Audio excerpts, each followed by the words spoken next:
आणि हे जे आपलं लिकोराईस आहे ते सेम आहे. हो. म्हणजे त्याचे मेडिसिनल जे प्रॉपर्टीज आहेत. येस.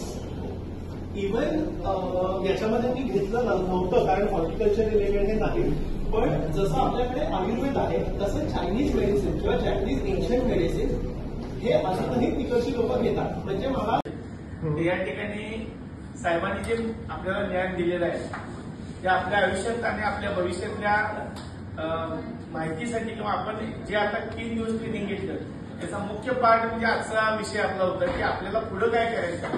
कारण तुमच्याकडे वेगवेगळे पदार्थ म्हणजे पिकं आहेत ते सगळेजण तरुण पिढीचं तर आमचं मत आहे की त्यांनी आतापासून यात काम करायला पाहिजे.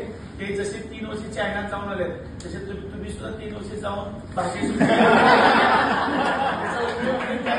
असे 2-3 वर्ष फिरून इकडे जात असते त्याचा सबसिडी त्याचा वापर होईल.